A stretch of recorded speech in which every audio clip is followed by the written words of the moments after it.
On the news, NAFDAC completes laboratory test of Madagascar's COVID-19 drug. Nigerian-born U.S. naval officer Lieutenant Victor Agunbiade honored for prudent and transparent fund management. Syria border bomb blast kills almost 10, including 6 civilians in Turkey-controlled town. On sport, Chelsea Manchester United FC seal European Champions League tickets. Learn to wait. There is always time for everything. Hello everyone, and thank you for joining us on Ogtvnews News. I am Idowu Fabajo. The number of confirmed cases of coronavirus in the country hit 39,977 on Saturday, as the total number of confirmed fatalities was put at 856. The Nigeria Center for Disease Control on Saturday confirmed that 438 persons had tested positive, bringing the total number of infections to 39,977. According to the COVID-19 situation reported, which was published on the NCDC website on Friday, no fewer than 73% were identified to have had unknown exposure to the deadly virus. The center also noted that 2% of confirmed cases were infected based on their travel history, while 9,823 others, 25%, were infected by contacts. Though the elderly and those with underlying medical conditions are said to be the most vulnerable demographic to COVID-19. The report stated that the most affected age group among infected persons in Nigeria was 31 to 40, 25%. A breakdown of the new cases confirmed by the Nigeria Center for Disease Control shows that Lagos recorded 123 new cases, with Kaduna State trailing it with 50 cases. Rivers State saw its infections rise by 40, Edo 37, Adamawa 25, and Oyo 20. Nasarawa State recorded 16 cases, while Osun and Enugu states recorded 15 cases each. There were 14 new infections in the Federal Capital Territory, Abuja, 13 each in Ekiti and Ondo states, 11 in Ebonyi, 10 in Katsina, 9 in Abia, 8 in Delta, and 4 in Kwara. Ogun, Cross River, Kano, and Bauchi states confirmed 3 more cases each. Yobe 2, while Sokoto and Niger states had a case each. The National Agency for Food and Drug Administration and Control has concluded the laboratory analysis of the Madagascar drug. Authoritative sources close to the development have revealed the herbal drug sample, which the Madagascar government claimed could cure COVID-19 symptoms, was handed over to NAFDAC during the last week of May 2020. The drug sample, which was also shared with the National Institute for Pharmaceutical Research and Development and the Nigerian Institute of Medical Research, has now spent 7 weeks with the agencies. A top official preview to the development said NAFDAC had completed its analysis and the report would be forwarded to the PTF any moment from now. It was learned that the report was ready and would be forwarded to the Minister of Health, Dr. Osage Nhaire. On May 11, Madagascar offered to send its herbal drug COVID organics to Nigeria and other African countries.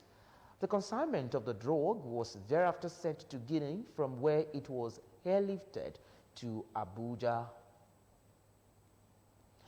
The House of Representatives disclosed that a capital market is a viable option that should be utilized to rescue the Nigerian economy from collapse, especially with the impending downturn in the global economy. Speaking during a meeting with the new management of the Securities and Exchange Commission, SEC, Chairman of the House of Representatives Committee on Capital Market and Other Institutions, Honorable Babangida Ibrahim, stated that the National Assembly, aware of this critical role of SEC, would provide the necessary support to the Commission by way of enabling laws to aid the growth of the capital markets. In a statement issued after the meeting in Abuja, Ibrahim disclosed that with the issues currently facing the country as a result of the COVID-19 pandemic, a capital market is an option that can rescue the economy from collapse. He said that the meeting with the new management of the SEC has been very fruitful, with discussions on some of the challenges that the market is presently facing. These challenges include policy issues, legislative issues, and can also be operational issues. Ibrahim added that the National Assembly was ready to work with the SEC to ensure that the processes in the capital market were as easy as possible to allow free entry and exit to investors. People should be able to buy and sell at their convenience without any complexity in the process. A total of 14 airports across the country have resumed full domestic flights following the temporal suspension of aviation services due to the coronavirus pandemic. Minister of Aviation Adi Sirika has stated. Sirika, who announced this via his verified Twitter handle at Adi Sirika on Sunday, added ministerial approval for resumption of domestic flights was not required. According to Sirika, both private and charter operations are now fully available to customers, even as he pledged to keep the public informed of the resumption date for airports yet to resume operations. The airports now fully operational domestically include the Murtala Mohammed International Airport, Lagos, Nnamdi Azikiwe International Airport, Abuja, Malam Aminu Kano International Airport, Port Harcourt International Airport, and Sam Mbakwe Airport, Owerri. Others are the Maiduguri Airport, Victor Atta Airport, Uyo, Kaduna Airport, Yola Airport, Margaret Ekpo Airport, Calabar, and Sultan Abubakar Airport, Sokoto. Also cleared for domestic flight resumption are the Benin KB Airport, Yakubu Gowon Airport, Jos, and the Benin Airport international flights remain suspended owing to the global anxiety created by the coronavirus pandemic, but there are indications that international flight operations would commence before October 2020. The founder of Afe Babalola University, Ado-Ekiti, Chief Afe Babalola, on Saturday expressed disappointment with the federal government for not giving consideration to private universities in the plan to reopen schools that were shut in March due to the outbreak of COVID-19. Babalola, who said both private and public universities had been left out by the Presidential Task Force on COVID-19, in its daily briefings made the assertion in a goodwill message at a Zoom meeting of the pro-chancellors of private universities in Nigeria on Saturday. In the message made available to journalists in Ado-Ekiti on Sunday, the ABUAT founder recommended that private universities should be given the first consideration for resumption. This, he said, was on account of the moral and physical discipline, quality and functional educational, hygienic and safe environment, predictable academic calendar, absence of trade unionism, committed teachers, modern teaching equipment and laboratories, and adequate preparation to prevent COVID-19, as well as fully presidential status of private universities. The National Populations Commission, NPC, is currently worried over the low registration of births, as recent data has revealed that in the past 4 months, birth registration has dropped dismally. The Niger State Director of the National Populations Commission, NPC, Malam Usma Baba, who spoke in Mina, said that the COVID-19 pandemic is affecting birth registration in the state. According to him, the COVID-19 pandemic, which came with lockdown and restriction of movement, reduced the efforts the Commission had made in birth registration in the state. Birth registration has been low during the COVID-19 lockdown period. This is because a lot of areas were on lockdown, especially in the rural areas, and this affected some primary health centers. He said COVID-19 did not make it easy for women to access and utilize health facilities, especially as the logistics of getting to health facilities were negatively impacted. Therefore, the majority of the women had to give birth at home, and the birth of their babies was not registered. The Registrar General Corporate Affairs Commission (CAC) Garuba Abubakar at the weekend stated the commission has begun the use of courier services for delivery of certificates to customers.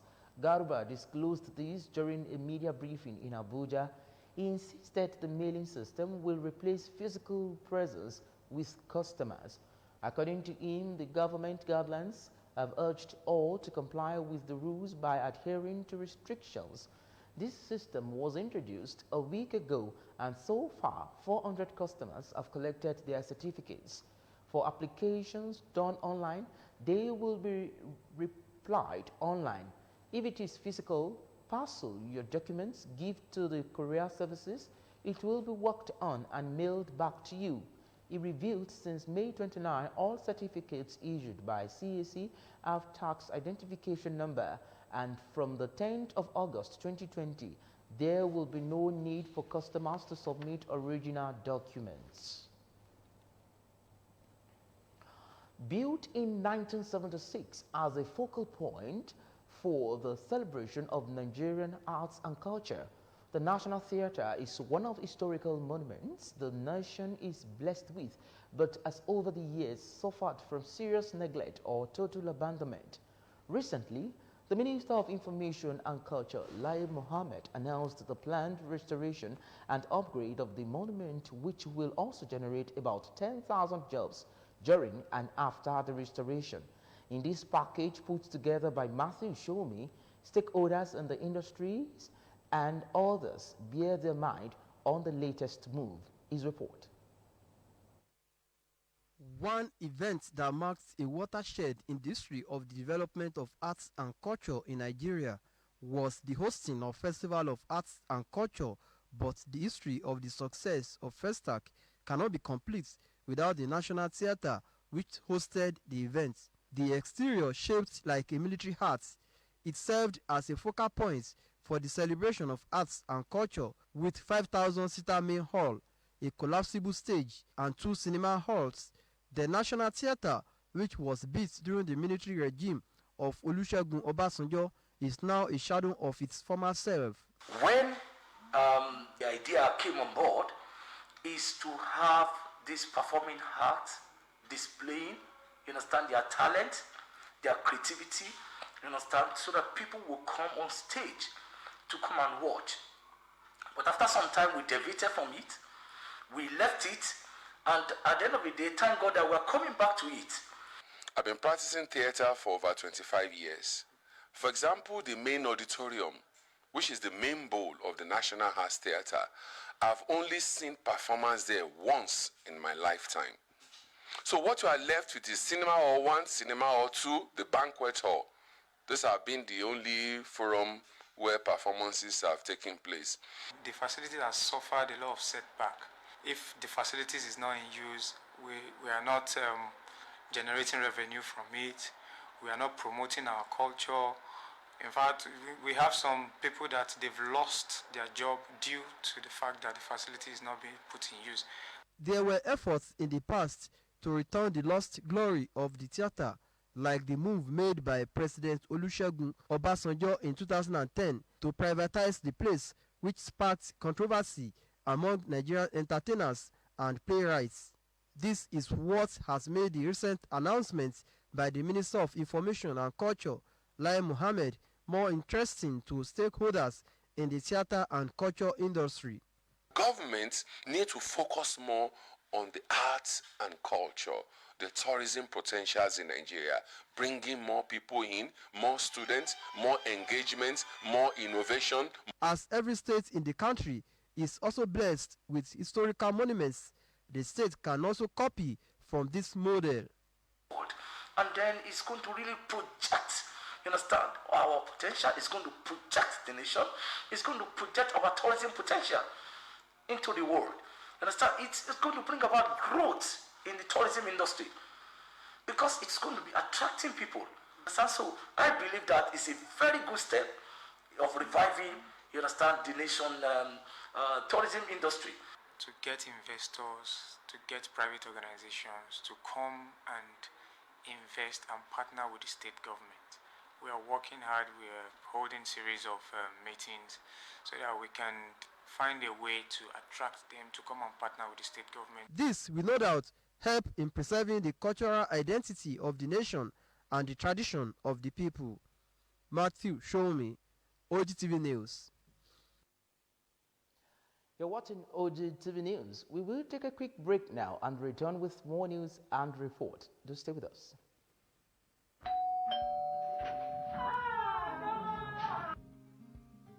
Grandma, I bought something for you. What is it? Ifiber. Ifiber is a highly nutritious sorghum soya meal that is good for your health. You mean this one is better than the ones I have been eating before? Grandma, by the time you taste this one, you have a new experience.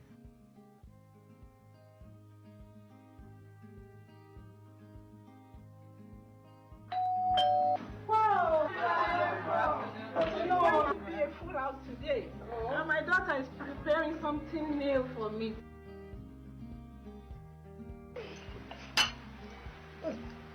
This swallow tastes different from the ones we've tasted before. It is so delicious and succulent. What is this delicious meal, Grandma? High fiber, highly nutritious meal with great health benefits available at all stores nationwide. Call 09033446662. Produced by Spectra Industries Limited, home of functional food.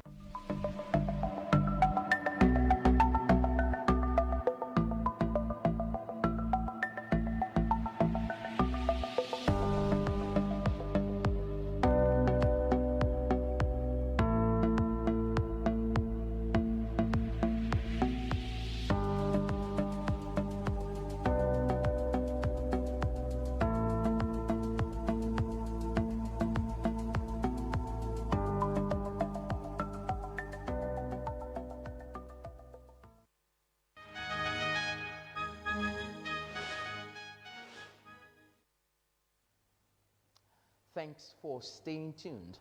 The online betting industry is growing at an exponential rate due to the emergence of new technologies such as hybrid games, virtual reality, and augmented reality. Despite the COVID-19 pandemic, the growth in the number of televised sports events and increasing global interest in high-profile football and poker tournaments is multiplying the passion for sports among followers, leading to an increase in the demand for betting. In this special report, Moyioluwa Ajayi takes a look at the dangers associated with online betting. Our report is presented in this packet. With innovations in technology and improving broadband penetration, new entertainment services like online betting are becoming popular despite the COVID-19 pandemic.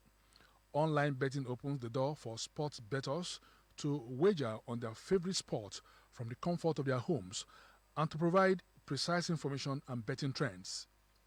It is the activity of predicting sports results online and placing a wager on the outcome of the event.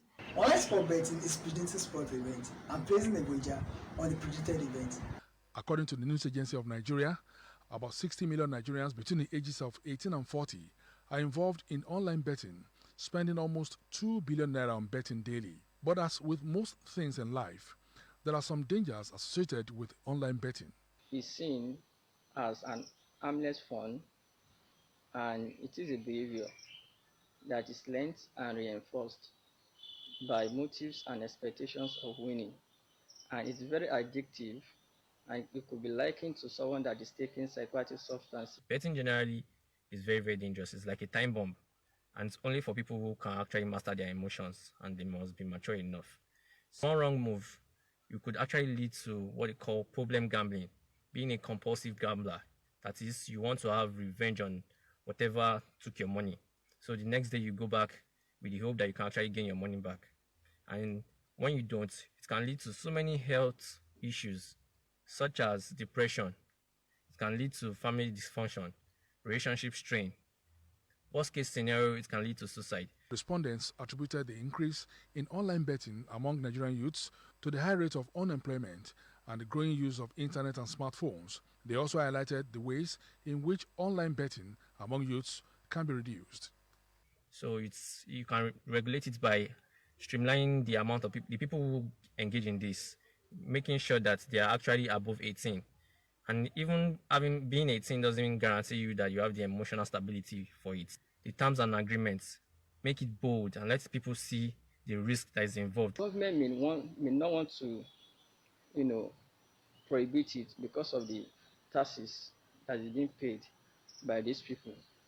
However, the best thing that is expected from government is to regulate it as is being done in other climes.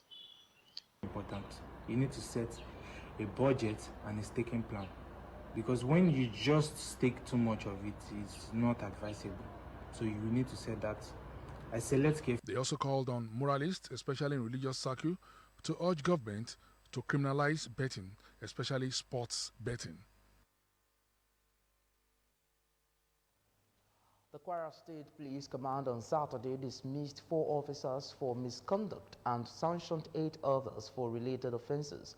According to the State Police Commissioner Kayode Egbetokun, the officers were found guilty of serious offenses bordering on indiscipline in the command. A statement by the spokesman of the command, Ajayi Okansomi, added that the police commissioner has ordered the retrial in one of the cases involving the 4 officers. One of the cases tried, reviewed, and in which punishment of dismissal was upheld involved the duo of ex-SGT Shola Kano and ex-CPL Babatunde Glorious.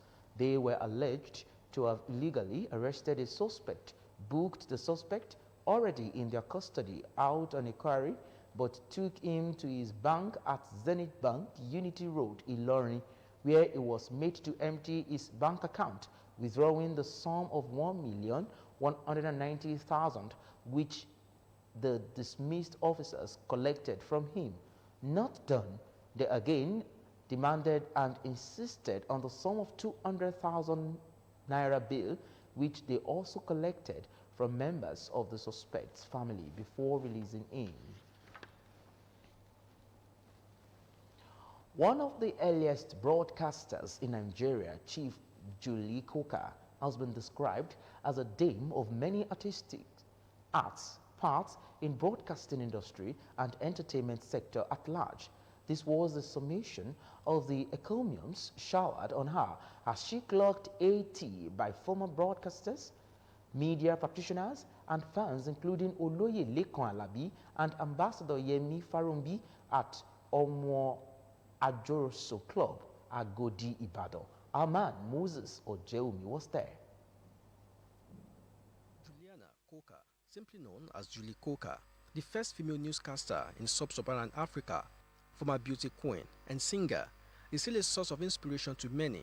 Donkey years after retirement from Western Nigerian Television Service, now Nigerian Television Authority, as head of presentations, Omo Ajoroso Club at Agodi in Ibadan played host to veteran broadcasters and media moguls from far and near who came to celebrate the Yeto of Lagos at the age of 80. Though she is far away in the UK, but her deeds still reverberate here in Nigeria.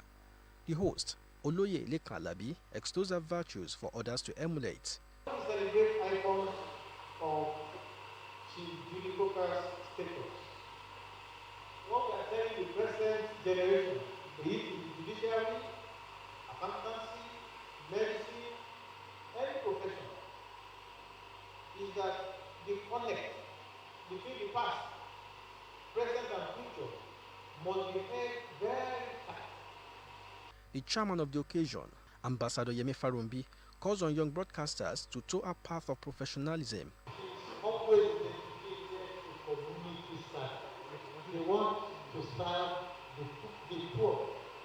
A part of our class, we have a way of relating with these people, and that is why we love them. So on behalf of you all, I say, hey, happy birthday. Other veteran broadcasters and fans also follow suit with tributes. Well, Julie Coker happens to have been the best among the rest. You never see Julie Coker pronouncing any Nigerian name in a useless way, whether it be you, Igbo, Hausa, or Yoruba.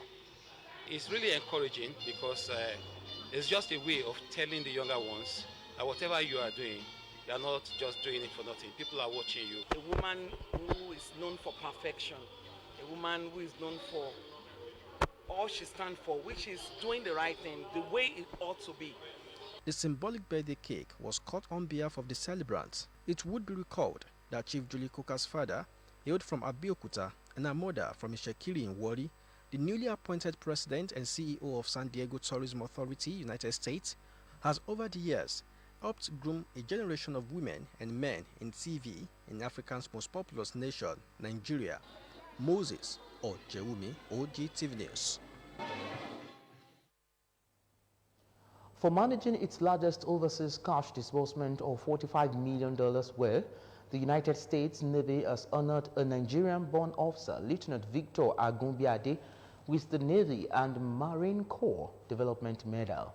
The Navy hailed Agunbiade, who emigrated to Lake Crystal, Minnesota from Nigeria in 2007 for demonstrating superior leadership and unswerving determination, wise judgment, and complete dedication to duty. The authorities said he was able to account for every cent put in his care while serving at Camp Lemonnier, Djibouti. The Nigerian officer at his Camp Lemonnier duty post was in charge of dispensing and money collection for the entire African region. The honoree credited his success in the Navy to the lessons he learned in Nigeria and his adopted hometown of Lake Crystal.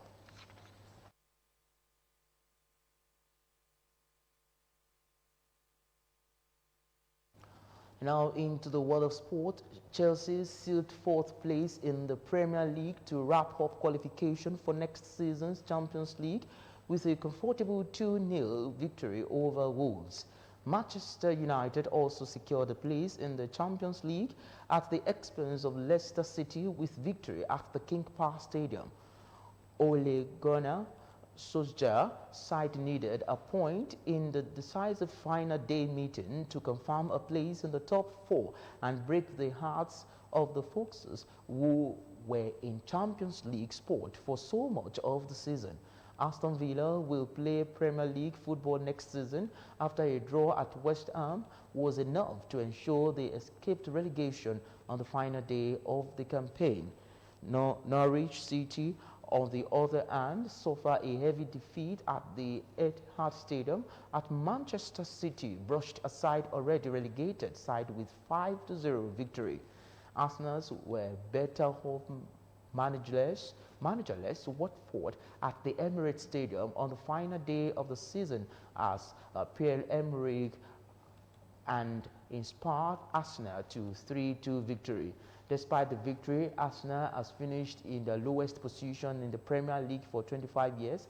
Arsenal will now face Chelsea at the final of the world's oldest football competition, FA Cup, at Wembley on August 1st. Bournemouth, Watford and Norwich City have been relegated from the Premier League. We shall now serve you the weather forecast for Monday.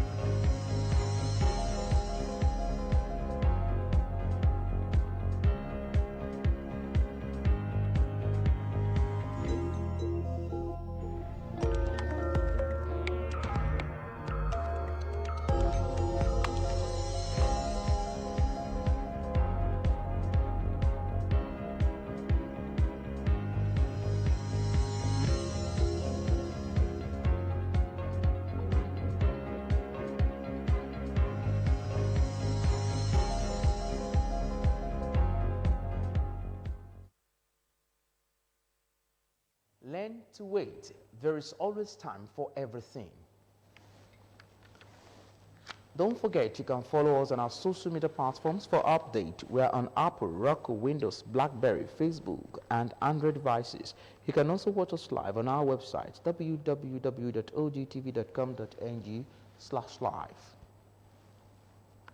That's it on our media news for today. Many thanks to you for joining us. Bye now.